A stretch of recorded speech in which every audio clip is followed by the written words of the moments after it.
Russian-made governor says Ukraine deployed a wave of drones in Crimea on Sunday morning. Ukraine launched more than 10 drones overnight over the Crimean Peninsula, including 3 in the port of Sevastopol, a Russian-installed official said early Sunday, adding that the air defenses repelled all attacks on Sevastopol. Moscow-appointed governor of Sevastopol, Mikhail Razvozayev, said, "There are no reports of damage yet. Hopefully no objects in Sevastopol are damaged." There is no official word from the authorities about any damage from airstrikes elsewhere on the Crimean Peninsula, which Russia annexed in 2014. Baza, a Telegram channel with links to Russian law enforcement agencies, reported earlier on Sunday that according to the channel's preliminary information, there were no casualties following what it said were a series of attacks on Crimea. However, there were very loud explosions at Sevastopol and Saki, where Russia has air bases, as well as a few other places. Attacks on Russian-held targets have intensified over the past 2 weeks, particularly in Crimea. Ukraine did not confirm any role in those attacks, but said the destruction of the infrastructure was in preparation for its planned general ground counterattack. 2. Determined to capture the city of Bakhmut before May 9, the Russian army suffered heavy losses. During a press conference at the Kyiv Press Center on the afternoon of Sunday, May 7, Ukraine's Deputy Defense Minister Hanna Maliar said that in the past 24 hours, the invaders had attacked mainly in Bakhmut and Mariinka. The Ukrainian armed forces repelled about 50 attacks. Deputy Minister Hanna Maliar commented that contrary to the statements of boss Wagner Yevgeny Prigozhin, the Russian army did not lack ammunition. In the past 24 hours, the Russians have shelled at least 25,000 shells at Ukrainian positions, which is a 25% increase from the normal level of 20,000. Prigozhin's statements also give the impression that Wagner's army is gradually withdrawing from the area of Bakhmut city. In reality, however, Wagner's numbers were growing rapidly. Fighting battles are going on for the cities of Bakhmut and Mariinka. In total in the past day, the invaders carried out about 50 attacks. They also carried out 6 rocket attacks, especially on Chasiv Yar, Kostantinivka and Kherson. In addition, the aggressors conducted 48 airstrikes and 77 missile system attacks on our military positions and densely populated settlements. As a result of the shelling, houses and other civilian infrastructure were destroyed and damaged, many people were killed and injured. Meanwhile, the Air Force of the Armed Forces of Ukraine carried out 7 attacks on Russian military installations and personnel and 1 attack on enemy air defense missile systems in 24 hours. Past hour. The Ukrainian Defense Forces also destroyed 7 combat drones and 8 reconnaissance drones. The rocket and artillery units hit an invaders' command post, 3 groups of weapons and equipment and an artillery unit of the invaders. In the direction of Bakhmut, the enemy continued to conduct offensive operations. Fighting continues in the city of Bakhmut. In the past day, the enemy also conducted unsuccessful offensive operations near Bodanivka, Ivanivsk, Predtekine, and New York. In the past 24 hours, 660 Russian soldiers have been eliminated from the battle along with 6 tanks, 10 armored vehicles, 18 artillery systems, 2 multiple launch missile systems, 18 drones, and 16 transport vehicles, troops and fuel. Overall, from February 24, 2022 to May 7, 194,430 Russian servicemen were eliminated from the battle. In addition, the Ukrainian army destroyed or captured 3,723 Russian tanks, 7,248 armored vehicles, 3,010 artillery systems, 554 multiple launch missile systems, 306 air defense systems, 308 aircraft, 294 helicopters, 2,572 tactical combat drones, 947 cruise missiles, 18 warships, 5,952 troop and fuel transport vehicles, and 380 units of special equipment. 3. An airstrike warning sounded for several hours from Saturday night to Sunday morning over 2/3 of Ukraine's territory. During a press conference at the Kyiv Press Center on the afternoon of Sunday, May 7, the spokesman for the Ukrainian Air Force, Colonel Yuri Ianat, said that the warning of an airstrike had sounded for several hours from night to early morning. Japan covers about 2/3 of Ukraine's territory. Air defense systems shot down several drones, including one over Kyiv. During the last aerial warning, a reconnaissance drone of the Russian invaders was detected in Kyiv airspace. The drone was destroyed. Preliminary, there were no casualties or damage. The warnings are extended from Kyiv and areas to the west of it to all regions to the east as well as south to Kherson and Crimea annexed by Russia. Local officials in several regions of Ukraine reported that air defense systems were deployed overnight, but there was no immediate information on possible casualties or damage. 4. Prigozhin praises Ukrainian defenders in Bakhmut before Wagner withdraws. Newsweek had an article titled "Prigozhin praises Ukrainian defenders in Bakhmut ahead of Wagner withdrawal," which means Prigozhin praises the defenders of Ukraine in Bakhmut before Wagner withdrew. Wagner Group founder Yevgeny Prigozhin praised Ukrainian forces in Bakhmut in a Telegram video message on Saturday after previously announcing it would withdraw troops from the city. In his message, Prigozhin said he was standing in front of the town of Donetsk where Russian and Ukrainian troops have been fighting for months, which he insisted will be taken over. He added that Ukraine was deploying up to 600 more troops a day, which is equivalent to the number of people killed daily. The enemy spared no shells, he said in a message reported by Russia's state news agency TASS. Prigozhin has repeatedly accused the Russian Defense Ministry of not providing him and his paramilitary unit with the resources he wanted. He added, "A sufficient number of foreign-made armored vehicles and a large number of drones have appeared. The enemy was well equipped, well trained, acted in coordination and fought back properly, so when we went forward, everything was burning." He also described on Saturday that there had been non-stop firecrackers from morning to night.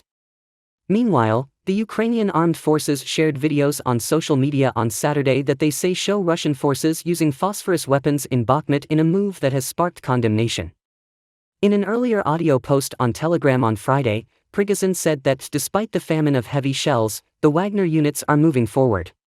He added that we still have some chance to enter Bakhmut until May 9th, which is Victory Day, marking the Soviet Union's role in defeating Nazi Germany in World War II. Newsweek has emailed the Russian and Ukrainian defense ministries for comment.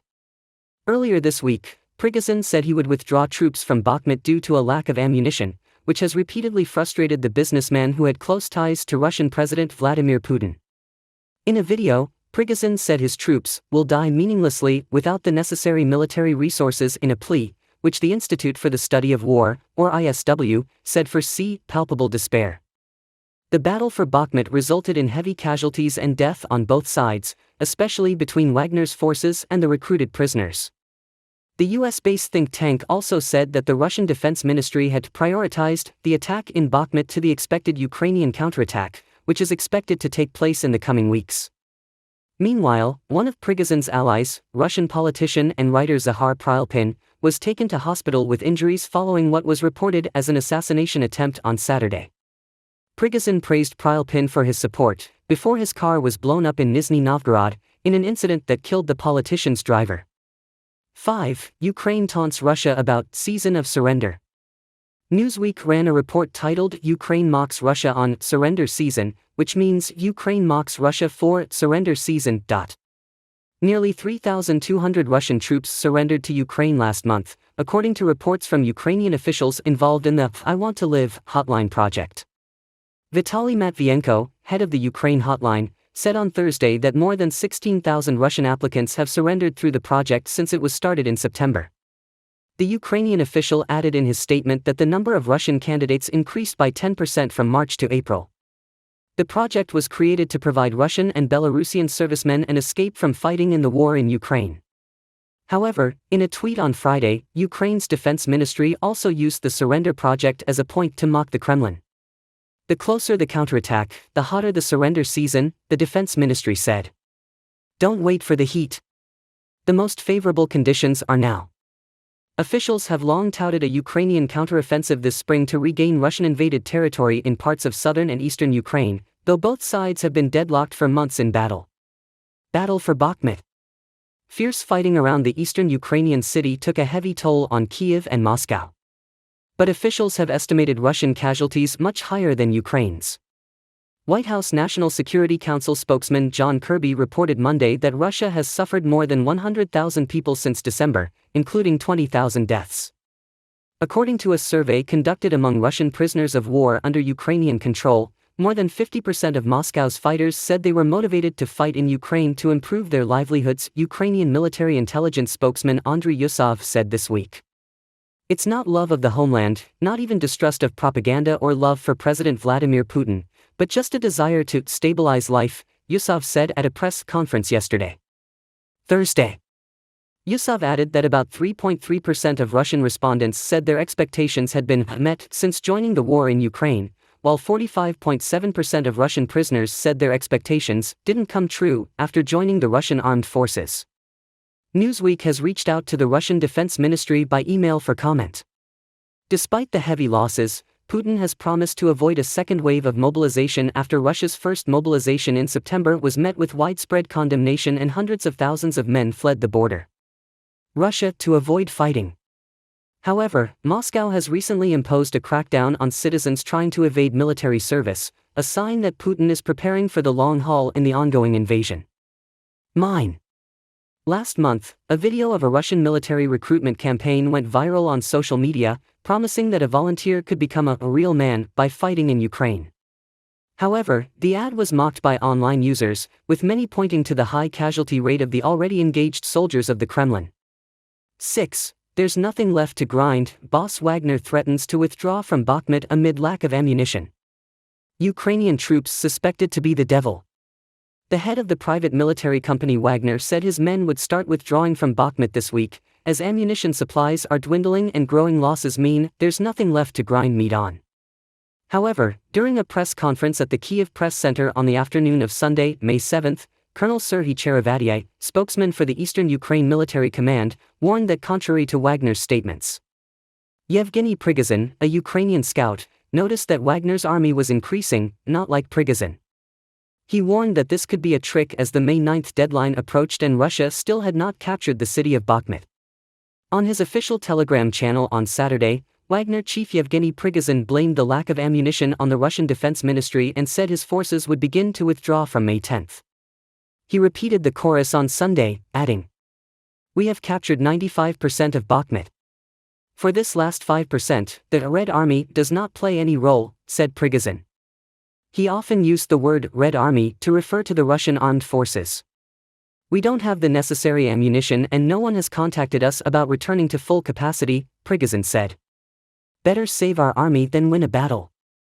Prigozhin's announcement, sometimes dubbed Putin's chef because of his catering companies that provide services to the Kremlin, was released over the weekend. In a video of profanity, he challenged the Russian military leadership and blamed defense commanders for tens of thousands of Wagner casualties. Prigozhin, whose mercenary group Wagner, has taken on an increasing role in the Ukraine conflict as Russian forces falter. He has appeared a lot on the front lines in recent months, where he claims to be credited with gaining territory, especially in the battles fought in the east, namely in Bakhmut city of Bakhmut, Ukraine.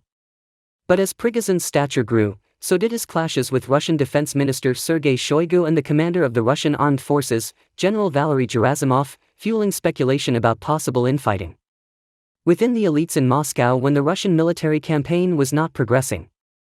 In February, Prigozhin accused the two men of treason for failing to support and supply the Wagner Group in Ukraine. His most recent challenge to Russian defense officials came as Russia's progress in the city of Bakhmut slowed, sparking controversy. On Saturday, Prigozhin said Wagner's role in Bakhmut was to crush Ukrainian forces while allowing Russian forces to regroup. On October 8, 2022, together with General Sergei Surovikin, we decided to launch the Bakhmut Meat Grinder operation, an attack on the city of Bakhmut in order to provoke the president of Ukraine Vladimir Zelensky to throw many possible forces to hold Bakhmut. In Bakhmut, we crushed the Ukrainian forces, hence the name, Bakhmut Meat Grinder, said Prigozhin. He added, "The purpose of the Bakhmut Meat Grinder operation is to help units of the Russian army capture favorable defenses, mobilize, re-equip, train personnel and increase their capabilities. Their fight. For the Bakhmut Meat Grinder, there will be no more meat grinders because there is nothing left to grind the meat," says Prigozhin. 7. UN worries about safety at Zaporizhzhia nuclear power plant. Evacuations from the front lines around Ukraine's Zaporizhzhia nuclear power plant have prompted a safety warning from the United Nations nuclear watchdog, as a recent spate of attacks raised expectations about a counterattack is imminent in the spring. AFP reports that Moscow has blamed Kyiv, and its Western supporters, for a number of long-range attacks and escalated sabotage, including the attack on the Kremlin. A car bomb on Saturday wounded the notorious hawkish nationalist writer Zahar Prilpin and killed his assistant in an attack that Moscow has blamed on both Kyiv and Washington. Citing increased shelling by Kyiv, Moscow ordered families with children and the elderly to evacuate a range of Russian-controlled areas in southern Ukraine, including a town near their home. Europe's largest nuclear power plant. The general situation in the vicinity of the Zaporizhzhia nuclear power plant is becoming increasingly unpredictable and potentially dangerous, the head of the International Atomic Energy Agency, Rafael Grossi, said in a statement. Dad on Saturday. I am extremely concerned about the very real nuclear safety and security risks that the plant faces. Ivan Fedorov, mayor of Melitopol in Zaporizhzhia province, said the evacuation order had led to a frenzied panic and equally hysterical queues at the checkpoint into the Russian-annexed Crimea Peninsula. With buses carrying people every 20 to 30 minutes, the stations have run out of gas, Fedorov said. Fedorov wrote on Telegram. The partial evacuation they claimed was happening too quickly, and it is likely that they are preparing for provocations. 8. Ukraine's First Lady says sirens are part of everyday life. Away from the front lines, U.S. First Lady Jill Biden sat next to Ukraine's First Lady Olena Zelenska during the coronation of King Charles III in London. I sat next to her today and we were talking about war, and she described what real life is like. Sirens are now commonplace every day. It's been part of her life, Biden told CNN in a phone interview after the coronation. The First Lady of the United States said Zelenska also thanked the United States for its support of Ukraine. The Princess of Wales, Kate, met Biden and Zelenska during the reception of the heads of state at Buckingham Palace on Friday night. The First Lady of Ukraine previously visited London in November 2022, giving a speech to British lawmakers, highlighting the issue of sexual violence against women and children in wartime Ukraine. 9. Officials say 45 prisoners of war, including defenders of the Mariupol steel plant, have returned to Ukraine. The head of Ukraine's presidential office, Andriy Yermak, said on Telegram on Saturday that 45 prisoners of war had returned to Ukraine. Great news today. We are bringing home 45 of our people. 42 men and 3 women guard Azovstal, said Yermak, referring to the Azovstal steel plant, which for weeks was the last major shelter in the Ukrainian city of Mariupol after a full-scale Russian invasion. Yermak said the returning POWs included 35 privates and sergeants, plus 10 officers. Yermak did not give details on how Ukraine secured the release of prisoners, but prisoner exchanges between Russia and Ukraine have occurred periodically throughout the conflict. 10. Intelligence Bulletin of the UK Department of Defence Intelligence. In the latest intelligence report, the UK Department of Defence Intelligence said the following. Russia is almost certainly facing its worst labour shortage in decades. The Central Bank of Russia surveyed 14,000 employers and found that staff availability is at its lowest level since 1998. Over the past 3 years, Russia's population is said to have decreased by 2 million more than expected due to the impact of the COVID-19 epidemic and the war in Ukraine. Russia will see up to 1.3 million people leave the country by 2022, including many young and educated in high-value industries. The Russian Ministry of Communications said that about 10% or 100,000 of the IT workforce left the country by 2022 and did not return. Mobilization, historically high migration, aging and shrinking populations are limiting the labor supply. This will likely reduce the potential growth rate of the Russian economy and potentially cause inflation.